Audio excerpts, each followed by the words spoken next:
Silverline Hospitals launches 24*7 Advanced Catalog and Robotic Heart Institute at Pallur, Trichy.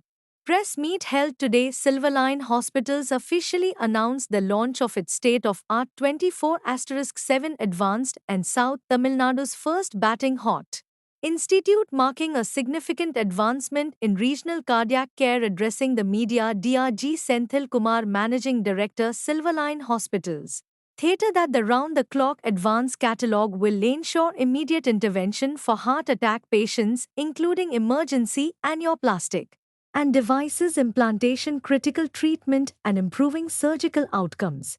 He also highlighted that the newly introduced robotic heart institute, he explained, that robotic technology and cardiac surgery to South Tamil Nadu conventional open heart procedure, also emphasized the enhanced safety protocols and advanced period systems that support better patient outcomes during complex cardiac procedure. The hospital management for the status that this launches reflects Silverline Hospital's vision of delivery metro-level healthcare facilities within the region, ensuring family precise and minimally invasive treatment for patients across Tamil Nadu.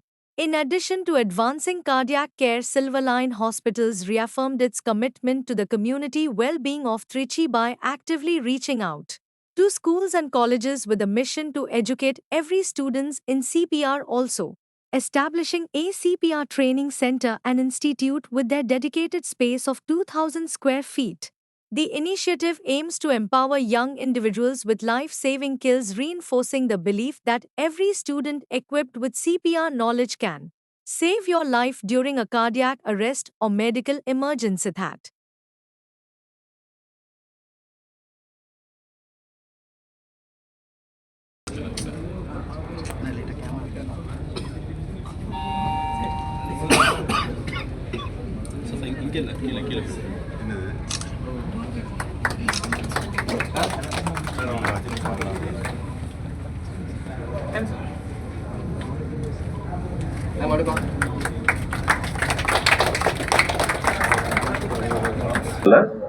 ஒரு புதிய cath lab ஒன்று வந்து இன்னைக்கு தொடங்கியிருக்கோம்.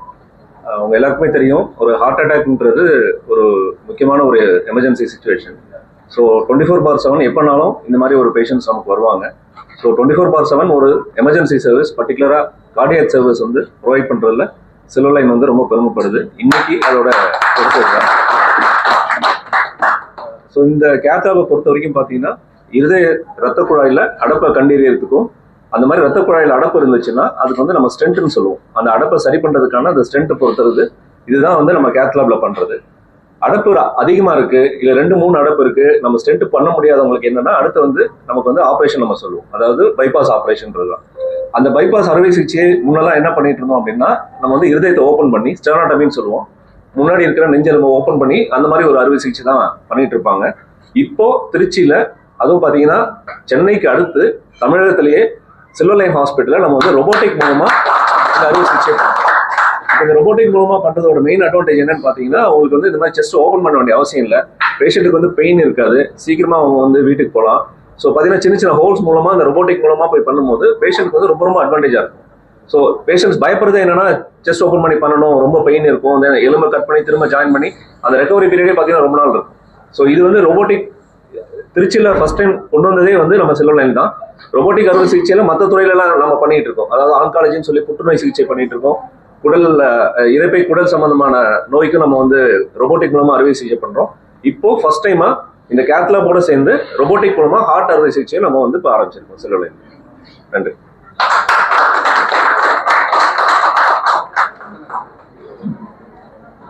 இதுல இன்னொரு ஒரு initiative வந்து இப்போ ஆரம்பிச்சிருக்கோம், அது சம்பந்தமா டாக்டர் நவீன், அவர் தான் எங்களோட இன்டென்சிவ் கேர் பிசிஷியன், அவர் உங்கள்கிட்ட வந்து பேசுவோம். இங்க வந்து நவீன், சில வருஷத்துக்கு முன்னாடி இந்தியன் ரெசிஸ்டேஷன் கவுன்சில்னு சொல்லிட்டு முதல் முறையாக இந்திய அளவில் ரெசிஸ்டேஷன் கவுன்சில் உருவாக்குனாங்க. ரெசிஸ்டேஷன் கவுன்சில்னா திடீர்னு இதய துடிப்பு நின்றுச்சுன்னா நம்ம முதலுதவி பண்ணி, நெஞ்சை அழுத்தி முதலுதவி பண்ணி கிட்டத்தட்ட போன உயிரை வந்து திருப்பி மீட்டு கொண்டு வர்றது. அந்த செயல்முறை வந்து இத்தனை நாள் நம்ம ஃபாரின் கண்ட்ரீஸில் இருக்கிற ப்ரோட்டோகால்ஸ் தான் ஃபாலோ பண்ணிட்டு இருந்தோம். இப்போ சில வருஷத்துக்கு முன்னாடி இந்தியன் ரெசிஸ்டேஷன் கவுன்சில்னு நம்ம சென்ட்ரல் கவர்மெண்ட் இனிஷியேட்டிவ்ல ஃபார்ம் பண்ணியிருந்தாங்க. அவங்களோட கனவு வந்து இந்தியாவில் இருக்க ஒரு குடிமகனும் அந்த ப்ரொசீஜர்ஸை கற்றுக்கணும் அப்படின்றது தான்.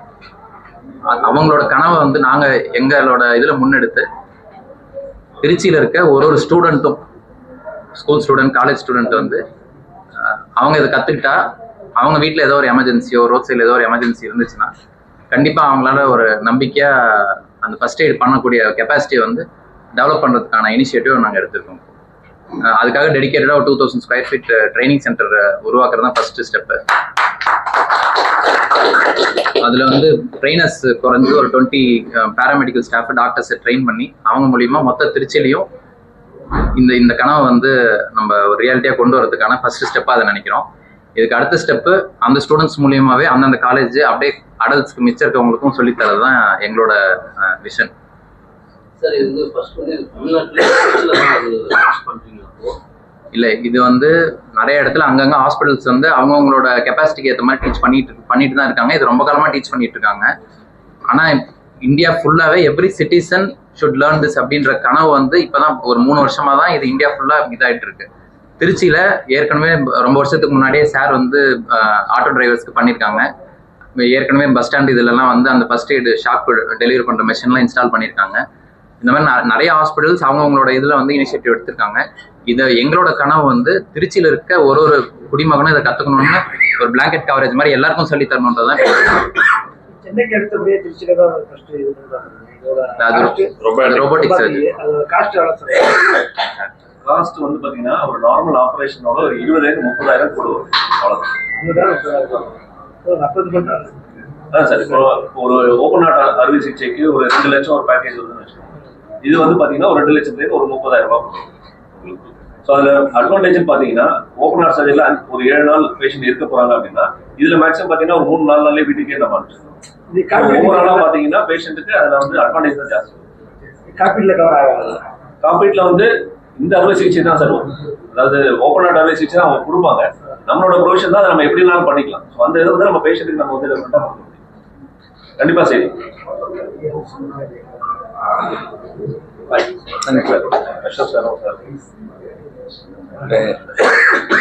சில்வர் லைன் மருத்துவமனைக்கு என்னுடைய வாழ்த்துக்கள். சில்வர் லைன் மருத்துவமனை வந்து பொதுவாக இப்போ ஒரு திருச்சியில் ஒரு நல்ல ஆன்காலஜி கேன்சர் சென்டர் தான். புற்றுநோய்க்காக தான் அவங்களுடைய medical treatment, surgical treatment, radio therapy, இந்த செட்டப் தான். ஆனால் இந்த செட்டப்பில் வர்ற பேஷண்ட்ஸு வந்து நிச்சயமாக நீரிழிவு நோயோடு வருவாங்க, இரத்த அழுத்த நோயோடு வருவாங்க, முன்னாடியே அவங்களுக்கு ஹார்ட் ப்ராப்ளம் இருந்திருக்கும். அப்போ இங்கே ட்ரீட்மெண்ட் கொடுக்கும்போது, அந்த மருந்து கொடுக்கும்போது டிசீஸ்னாலேயோ அல்லது ட்ரீட்மெண்ட்னாலேயோ கார்டியாக் பிரச்சனை வந்தாலும், கிட்னி பிரச்சனை வந்தாலும் இங்கேருந்து இன்னொரு இடத்துக்கு போகிற மாதிரி சூழ்நிலை இருக்கக்கூடாதுங்கிறக்காக ஒரே செட்டப், ஒரு காம்ப்ரஹென்சிவ் செட்டப் மாதிரி இங்கேயே டயாலிசிஸ் பண்ணிக்கலாம். ஒரு அவசரத்துக்கு நம்ம ட்ரீட்மெண்ட் கேன்சருக்காக வந்தோம், மருந்து கொடுக்குறோம், அதில் ஒரு பிரச்சனை வந்துச்சுன்னா இங்கேருந்து வேறு போக முடியாது. அதனால் அந்த செட்டப் கண்டிப்பாக தேவை. ஒரே இடத்துல இருக்கணும். நமக்கு இந்த பக்கத்து ஊர் எல்லாமே இப்போ கிராமங்கள் நிறைய இப்போ லால்குடி இருக்குது, சேப்பையப்புறமே எல்லா இடத்துலேருந்து இப்போ இந்த பேஷண்ட்ஸுக்கு வர்றது ரொம்ப சுலபம். அதனால் இது ஒரு கிட்னி ஃபெயிலியர் பேஷண்ட்டு டயாலிசிஸ் பண்ணுறதுக்கோ, அதே நீரிழிவு பேஷண்ட்டுக்கும் பிரச்சனை இருக்கும், புற்றுநோயும் இருக்கும், அதெல்லாம் சமாளிக்கிறது ஒரே இடத்துல கொண்டு வந்தது தான் சில்வர் லைனுக்கு எங்களுடைய மனமார்ந்த வாழ்க்கை. இவங்க எடுக்கிற முயற்சி ரொம்ப நல்ல முயற்சி. ஸ்டூடெண்ட்ஸ்லேருந்து இந்தியன் ரெசிஸ்டேஷன் கவுன்சில் இப்போ புதுசாக ஆரம்பிக்கிறாங்க இல்லையா, அதில் ஒரு எப்படியாவது ஒரு சம்பவம் நடக்குது, ஒரு பஸ் ஸ்டாப்பில் நடக்குது அல்லது ரயில்வே ஸ்டேஷனில் நடக்குது.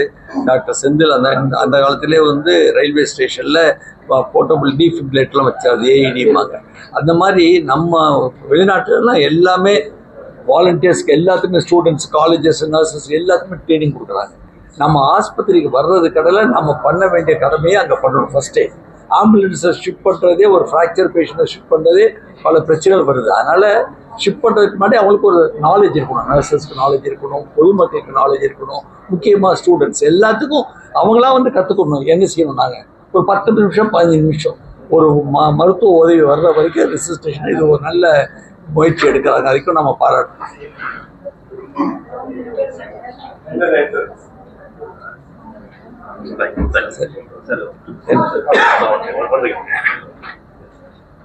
செந்தில் அவங்க டீமுக்கு மனமார்ந்த நல்வாழ்த்துக்கள். அதே மாதிரி கார்டியாலஜிஸ்ட் டாக்டர் பவித்ரா அவங்க டீமுக்கு மனமார்ந்த வாழ்த்துக்கள்.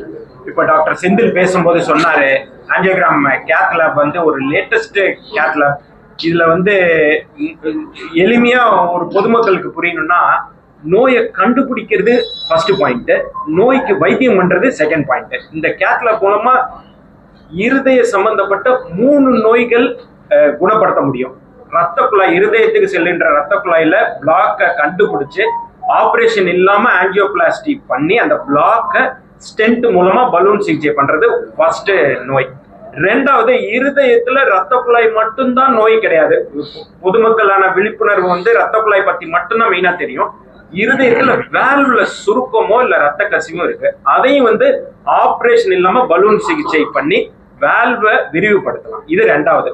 மூணாவது டைப் ஆஃப் நோய் இந்த கேத்லாப்ல இருதய துடிப்பு மாற்றம். துடிப்பு மாற்றம் இருந்துச்சுன்னா, துடிப்பு வந்து கம்மியா இருக்கிறவங்களுக்கு பேஸ் மேக்கர் சிகிச்சை, துடிப்பு வந்து சீரா இல்லாம ரொம்ப எராட்டிக்கா இருக்கிறவங்களுக்கு ஐசிடின்னு ஒரு கருவி. இது எல்லாமே துடிப்பு சம்பந்தப்பட்டமான வைத்தியம். இந்த லேட்டஸ்ட் கேத்லாப்ல அந்த நோயை குணப்படுத்திடலாம்.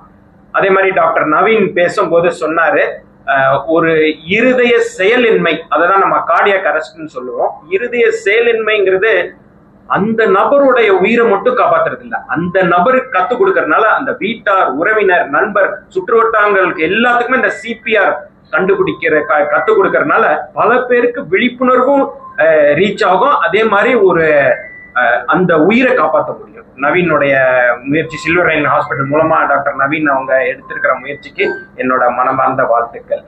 மூணாவது இது டாக்டர் செந்தில் சொல்லும் போது சொல்லியிருந்தாரு, ரோபாட்டிக் அறுவை சிகிச்சை. இந்த ரோபாட்டிக் அறுவை சிகிச்சை பார்த்தீங்கன்னா துல்லியமா அந்த இன்செஷன் வந்து கரெக்டா போடுறதுக்கு வாய்ப்பு இருக்கு. அது மூலமா ஸ்டெர்னோட்டமி டாக்டர் சொல்லும் போது சொல்லியிருந்தாங்க, நெஞ்சு ஃப்ரண்ட் செஸ்ட் போன் வந்து ஓபன் பண்ணாம சைட்ல இருந்தே மிட் கேப் மினிமல் இன்வேசிவ்னு பண்ணா அதுல வந்து பேஷண்ட்டுக்கு பெரிய அட்வான்டேஜ், 2-3 அட்வான்டேஜ். ஒன்னு, வலி கம்மியா இருக்கும், அந்த இன்சிஷன் கம்மியா இருக்கும். ரெண்டாவது, ஏர்லி ரெக்கவரி. மூணாவது, அதாவது ரெக்கவரிங்கிறது இயல்பா அவருடைய செஞ்சுட்டு இருக்கிற வேலையை ஈஸியா ஆரம்பிக்கிறது ஒரு சைடு. மூணாவது, சர்க்கரை நோய் இருக்கிறவங்களுக்கு தான் நிறைய பிளாக்ஸ் இருக்கும், பைபாஸ் தேவைப்படும். சர்க்கரை நோய் இருக்கிறவங்களுக்கு புண்ணு ஆடுறதுக்கு நார்மலா இருக்கும்போது கொஞ்சம் டிலே ஆகும். இந்த இதுல பண்ணும்போது ஏர்லியா புண்ணு ஆடுறதுக்கு ரெக்கவரி எல்லாமே யூஸ் ஆகும். மீண்டும் சில்வர் லைன் ஹாஸ்பிட்டல் டீமுக்கு, doctor Senthil, doctor Pavithra, doctor Naveen எல்லாத்துக்குமே என்னோட மனமார்ந்த வாழ்த்துக்கள். God bless you.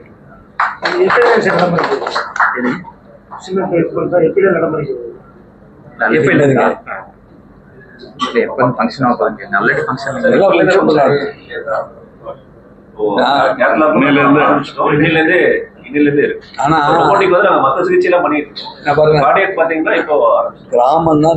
எனக்கு வாய்ப்பு கொடுத்தமைக்கு நன்றி. ஏன்னா காந்தியடிகள் சொன்ன மாதிரி கிராமம் தான் முதுகெலும்பு அப்படின்னு சொன்னாங்க. வெளியே வர்றதுக்கு எல்லா டாக்டரும் பயந்துட்டு இருந்தாங்க. அதை நம்ம டாக்டர் செந்தில் அவர்கள் சில்வர் லைன் அப்படின்னா கேன்சர் ஆஸ்பத்திரி அப்படின்னு ஒன்று, அதான் எல்லாத்துக்கும் கேள்விப்பட்டிருப்போம். அது கேன்சர் ஆஸ்பத்திரி நமக்கு இன்னும் பிரத்யோக ஆஸ்பத்திரி தனியாக இருக்கு, அது திருச்சிக்குள்ளதான் மட்டும்தான் இருக்கும் அப்படிங்கிற ஒரு நிலைமை இருந்ததை மாற்றி அமைப்பது மாதிரி இங்க ரூரல் சைடில், அதாவது இந்த கிராமத்தை கொண்டு வந்தது முதல்ல எனக்கு பெருமையா இருக்கு. அவருக்கு எனது மனமார்ந்த வாழ்த்துக்களை தெரிவித்துக் கொள்கிறேன். அடுத்ததாக கேன்சர் ஆஸ்பத்திரி மட்டும்தான் அப்படிங்கிறத மாற்றி இன்னைக்கு பல்வேறு சிகிச்சைகளை, தரமான சிகிச்சைகளை, அது இப்ப சொன்னாங்க பாருங்க, சென்னைக்கு அடுத்தபடியாக ரொபாட்டிக் மெத்தட்ல, அது காசு கம்மியா, ஒரு சர்ஜரிக்கு வந்து 2 லட்சம் ஆகும்னா இதுக்கு ஒரு 220, 230 ஆகும். அப்படிங்கிற குறைந்த செலவில் விரைவில் மக்கள் வெளியே பயணம் செய்வதற்கான வாய்ப்பை ஏற்படுத்தி கொடுத்ததுக்கு உங்கள் சார்பாகவும் நமது சில்வர் லைன் மக்களை மருத்துவர்களை வாழ்த்துவதில் பெரும் மகிழ்ச்சி அடைகிறேன். மேலும் வளர வேண்டும். கிராமப்புறங்களில் இது போல தம்பி நவீன் வந்து ஸ்கூலுக்கெல்லாம் எஜுகேட் பண்ணி எல்லாம் பண்ணணும்னு சொன்னார். அதையும் நம்ம வரவேற்கிறோம். அது மாதிரி என்னால் எந்த ஹெல்ப் வேணாலும் சொன்னாங்கன்னாக்க நான் அதை செஞ்சு கொடுக்க தயாராக இருக்கிறேன். ஏன்னா நான் வந்து இப்போ இந்த ப்ரைவேட் ஸ்கூல் அசோசியேஷனோட பிரசிடென்ட், திருச்சி மாவட்டத்தோட தலைவராக இருக்கேன். அதுக்கு என்ன உதவி வேணாலும் நான் செய்ய தயாராக இருக்கின்றேன். வாழ்க வளமுடன். அப்படிங்கிறத விட சில்வர் லைன் மேலும் மேலும் வந்தால் நமக்கெல்லாம் நம்ம வளமாக இருக்க முடியும். ஆகவே அனைவருக்கும் நன்றி கூறி விடைபெறுகிறேன். நன்றி.